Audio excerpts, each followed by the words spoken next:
ব্যবসার জগতে উত্থান পতন তো লেগেই থাকে তাই না, কিন্তু কিছু কিছু পতন রীতিমতো ইতিহাস হয়ে যায়। আজ আমরা তেমনই এক দৈত্যের পতনের গল্প শুনব, যার নাম ব্লকবাস্টার। এটা এমন একটা গল্প যা আমাদের দেখায় সময়ের সাথে না বদলালে কি হতে পারে।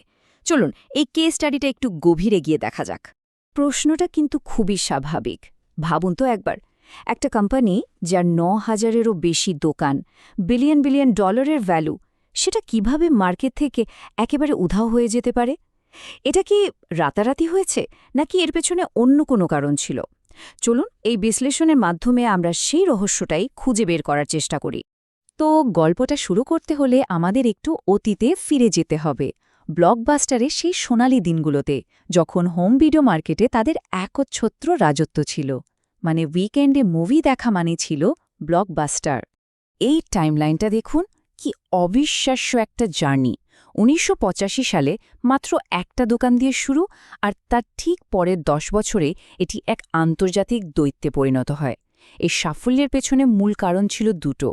এক, সেই সময়ে কম্পিউটারাইজড ইনভেন্টরির মতো আধুনিক প্রযুক্তি ব্যবহার করা, আর দুই, ঝড়ের গতিতে নিজেদের বিস্তার ঘটানো।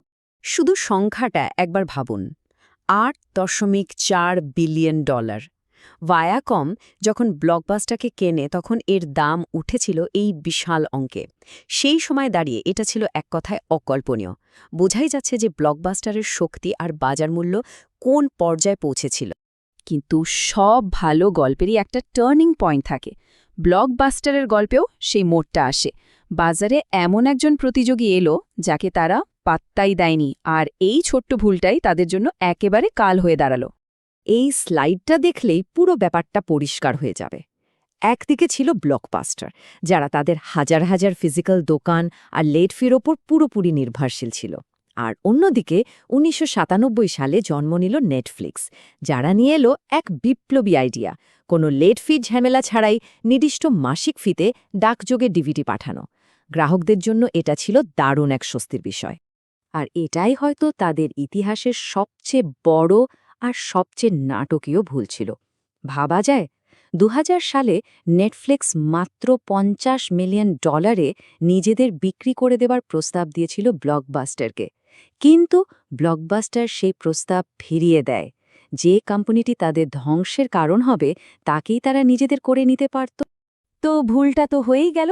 এরপর আমরা গল্পের সেই অংশে চলে এসেছি যেখানে ব্লকবাস্টার তার অনিবার্য পতন ঠেকাতে আর এই বদলে যাওয়া বাজারের সাথে তাল মেলাতে মরিয়া হয়ে উঠেছিল।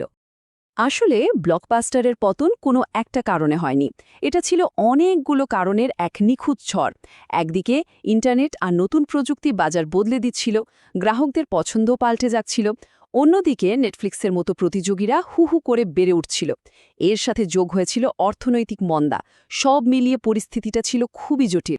এমনটা নয় যে ব্লকবাস্টার একদমই হাত পা গুটিয়ে বসেছিল, তারা চেষ্টা করেছিল। টোটাল অ্যাক্সেস নামে মেল সার্ভিস এনেছিল, বিভিন্ন জায়গায় কিয়স্ক বসিয়েছিল, এমনকি মুভি লিঙ্ক নামে একটা ডিজিটাল সার্ভিসও কিনেছিল। কিন্তু সমস্যা হলো, এই সবগুলো পদক্ষেপই ছিল অনেক দেরিতে নেওয়া, আর এগুলো ছিল অন্যদের দেখে নকল করা, নিজেদের কোনো উদ্ভাবন ছিল না।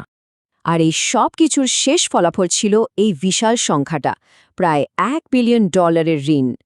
আয় তো কমেই যাচ্ছিল, তার উপর এতগুলো স্টোর চালানোর বিপুল খরচ। এই ঋণের বোঝা নিয়ে তাদের পক্ষে আর টিকে থাকা সম্ভব ছিল না। শেষ পর্যন্ত তারা নিজেদের দেউলিয়া ঘোষণা করতে বাধ্য হয়। এখান থেকেই শুরু হচ্ছে ব্লকবাস্টারের কর্পোরেট জীবনের একেবারে শেষ অধ্যায়।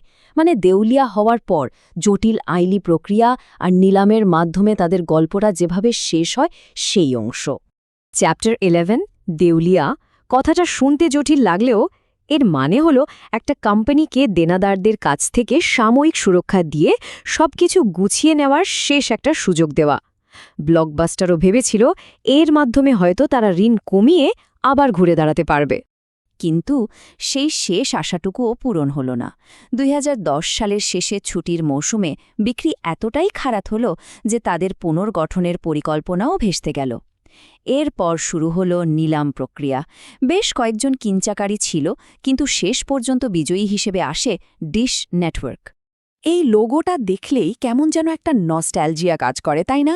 এটা একসময় ছুটির দিনের বিনোদন আর পারিবারিক সময় সমার্থক ছিল, কিন্তু এমন একটা আইকনিক ব্র্যান্ডের চূড়ান্ত দাম যা উঠেছিল তা ছিল বেশ হতাশাজনক। মাত্র $320 মিলিয়ন। একবার ভাবুন, কোথায় ছিল $8.4 বিলিয়ন মূল্যায়ন, আর কোথায় এসে দাঁড়ালো মাত্র 320 মিলিয়ন। এই বিশাল পার্থক্যটাই বুঝিয়ে দেয় পতনের ভয়াবহতা কতটা মারাত্মক ছিল।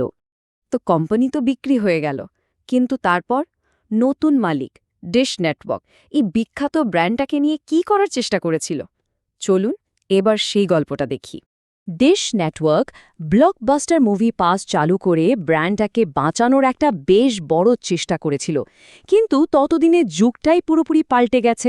ফিজিক্যাল স্টোরের ধারণাটাই তখন পুরনো হয়ে গেছে, ফলে তাদের এই কৌশল পুরোপুরি ব্যর্থ হয় এবং এর ফলস্বরূপ হাজার হাজার কর্মীকে চাকরি হারাতে হয়। ডিশের সিইওর এই কথাটা কিন্তু খুব ইন্টারেস্টিং। তার এই উক্তি থেকে পরিষ্কার বোঝা যায় যে একসময়ের এই পরাক্রমশালী ব্লকবাস্টার ব্র্যান্ডটি তার নতুন মালিকের কাছে কতটা গুরুত্বহীন হয়ে পড়েছিল। এটা তাদের কাছে বড় কোনো স্বপ্ন ছিল না, ছিল স্রেফ একটা স্বল্প ঝুঁকির বিনিয়োগ ব্যাট। ব্লকবাস্টারের গল্প শেষ, কিন্তু এটা আমাদের সবার সামনে একটা খুব গুরুত্বপূর্ণ প্রশ্ন রেখে যায়। আজকের দিনে যে বড় বড় প্রভাবশালী কোম্পানিগুলো রাজত্ব করছে, যারা হয়তো নিজেদের অজেয় ভাবছে, প্রযুক্তি আর বাজারের পরিবর্তনে তারাও কি একদিন ব্লকবাস্টারের মতো হারিয়ে যেতে পারে? এটা কিন্তু ভাবনার বিষয়।